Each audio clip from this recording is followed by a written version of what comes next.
Hey everyone, and welcome back to my channel. So today's video is going to be a Q&A. I've had so many requests to do a makeup artist related Q&A, so I thought I would film one. I got you guys to ask me some questions on one of my Instagram photos, so I'm just gonna go ahead and answer your questions. Before I start, I won't be answering any questions that are like, what's your favorite blah blah blah, just because I've recently put a video out with all of my favorite products from each category, so definitely check that out if you want to know, or just message me like on Instagram or Snapchat. I always reply to you guys if you have any other questions, but this Q&A is going to be mainly makeup artist related. Also, I wanted to let you guys know that there's been a troll making an account that looks like me, replying really nasty and rude and unnecessary comments back to you guys. Make sure you actually click on that account so you can see that they have like no subscribers. So what they've done is taken my display picture and then just obviously written Jasmine Hand and then replied to all you guys. I've blocked them about 50,000 times. They keep making accounts, so there's literally nothing I can do. There's only so many comments that I can go through and delete, but there is literally so many. I don't know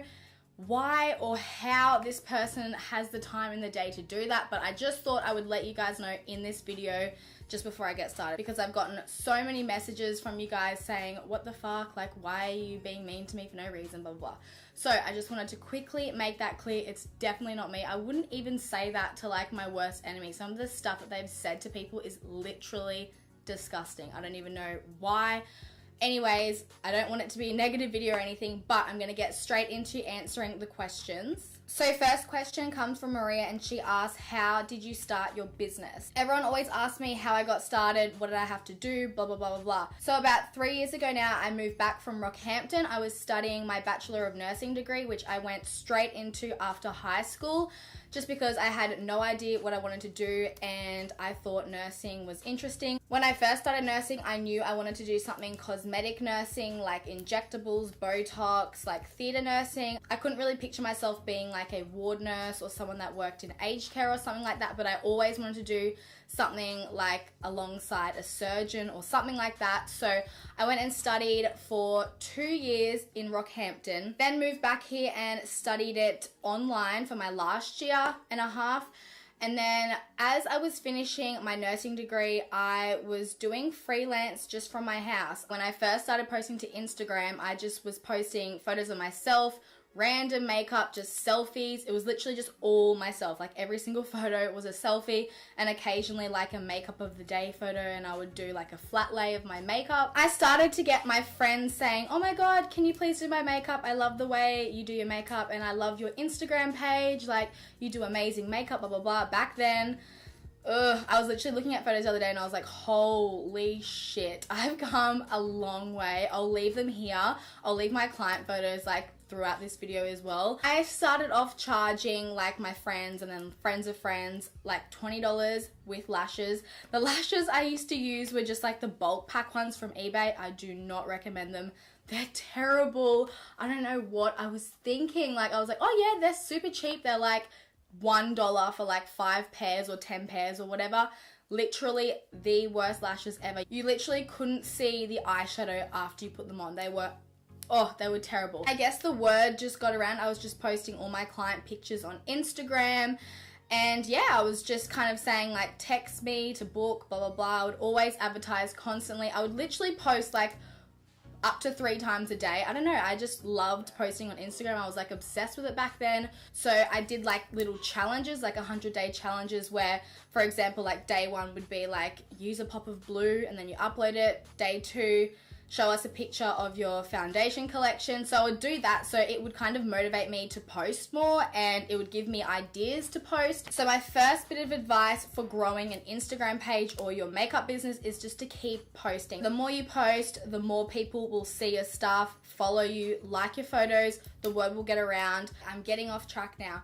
So yeah, I was just doing makeup applications for like $20, $25. I did that for about 6 months or so, and I was getting pretty busy. I was like, what the hell? I was still working my other job, which was just at a restaurant behind the bar. So it was like really hard to tackle that. Plus, I still had a couple months left of my nursing degree that I had to finish. So I was on placement for that. So I found it really hard to keep up with the whole makeup thing. The thing that got me excited for the weekend was doing makeup. I absolutely loved it. I would just ask people to do their makeup. Like, that's how obsessed I was with it. I just wanted to keep practicing and practicing and practicing.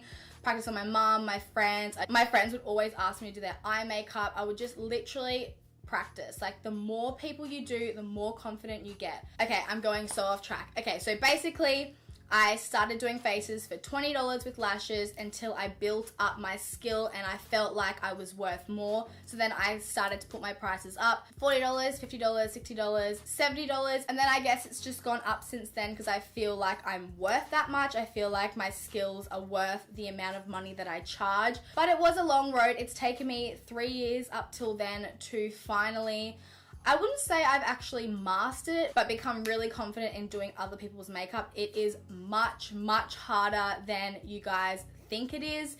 It's definitely a lot easier to do your makeup on yourself, but once you're working with someone else's complete head shape, eye shape, skin tone, skin type, it's just so hard to kind of adjust your makeup knowledge from what you use on your face to someone else's face completely. So I think that's probably the most challenging thing for me. It was just kind of hard to find the right products that would suit most people's skin tone, skin type, blah, blah, blah. That's how I got started, and obviously I just kept posting on Instagram using hashtags, and then bigger pages would repost my work. If you go onto my Instagram and you go into my comments, I usually post a bunch of hashtags. They're about this long. I'm pretty sure you're only allowed 30 or so tags in each post.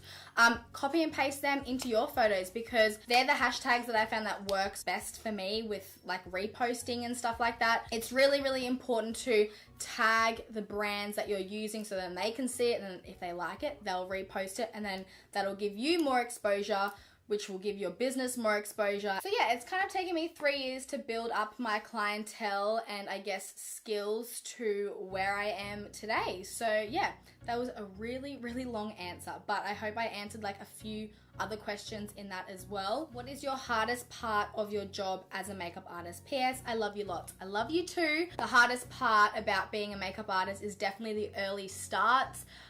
For example, for weddings, you have to start like 5, 6 in the morning. Like, you have to be there ready and starting your first person at like 5 or 6, depending on how many people are in the bridal party. But yeah, I'm not much of a morning person. I love sleeping in. Like, I always sleep until like 9 or 10. I know that's really bad, but yeah, I think that's probably the hardest part. Next question, are you self-taught or do you have a qualification? I get asked this pretty much daily. I haven't done a makeup course or anything. I've just taught myself through YouTube. I think YouTube is amazing. It has so many free, amazing resources out there. You don't need to pay so much money for a course when you have all of this online. I thought about doing a course about a year ago, and then I was like, I don't know if that'll really help me. Like, a qualification would look cool, although there's always room to improve and gain your skills. I just don't think doing a course would help me as much as YouTube has helped me. I will forever be watching YouTube tutorials and I learn something new every single day. So next question is, what are your MAC shades that you have in your kit? Oh my god, every time I go to the MAC Pro store, I always get another shade that I don't have, so I probably wouldn't be surprised if I had every single shade, to be honest, but there is about 5 or 6 that I pretty much use all the time. So, because I live on the Gold Coast, it's typically known for its tanner skin. So NW and NC10 are the lighter shades, ones with a yellow and pink base. Then NW and NC20, they're really popular for like a neutral skin tone, probably like similar to what mine is now. It's not tan, but it's not pale. It's like in between. I actually use that more often than you think. Then my tanner colors are NC37. That's probably my most popular color for a fresh fake tan. Most tans are yellow based, so I find that that matches absolutely perfectly because it does have a yellow base to it. And then NC35 as well, which is slightly deeper. And then NC40 for those that are really, really fake tanned. And then NC42 sometimes. So they're probably my most popular shades that I use. And then obviously I have the 3 darker shades for the darker women. Next question, what is your go-to eyeshadow look for most clients?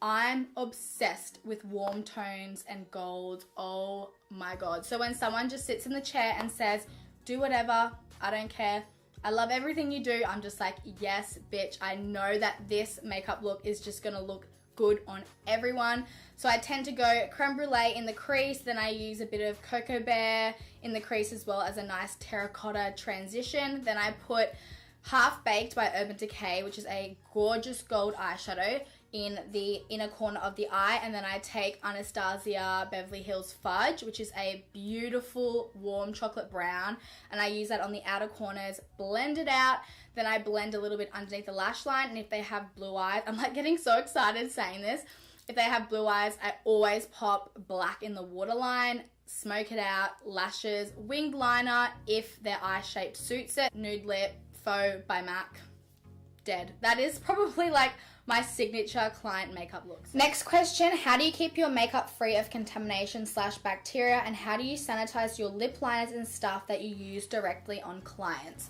I have a makeup cleaner. It's called the Scotties brush makeup cleaner that you just get from the Scotties website. I'll leave a link down below.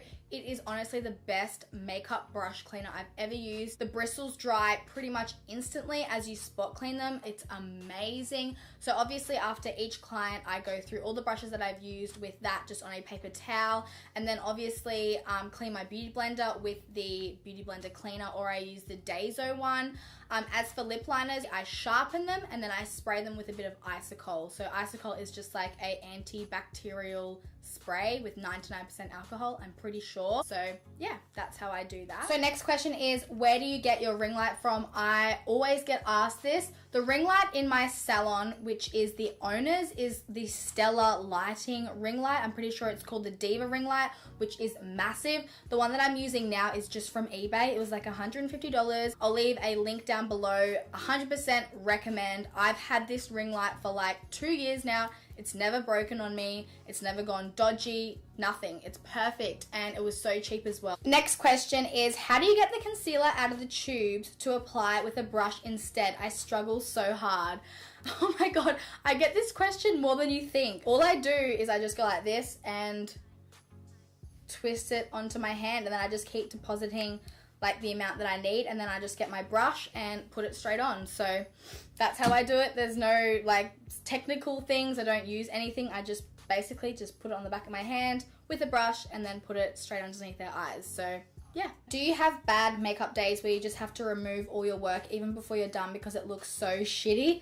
Of course, like that's happened to me and my clients. I remember when I did makeup from this room, actually, I was doing foundation for this girl and it oxidized way darker than I thought. This is when I first kind of started, and I was like, oh my God, I have to remove this. Like I literally couldn't think of a way to work with it. Her face just looked so much darker than her body. So I was like, sorry, I'm gonna have to remove this base and do it all again because I'm just not happy with it. But at the end of the day, they are paying you. So if you're not happy with it, they're not gonna be happy with it, if you get what I mean. So by all means, if you want to start fresh, if it doesn't look right, do it. Like, don't be embarrassed because everyone makes mistakes. Not everyone's perfect. It's happened to me, and I'm sure it'll probably happen again in my career. That's just life. What camera or cameras do you use to take your Instagram photos and to film your YouTube videos with? For my client photos, I just use my Canon 600D, and I pretty much just place it straight in front of the ring light and take it with the photo on flash. It's just on the auto setting.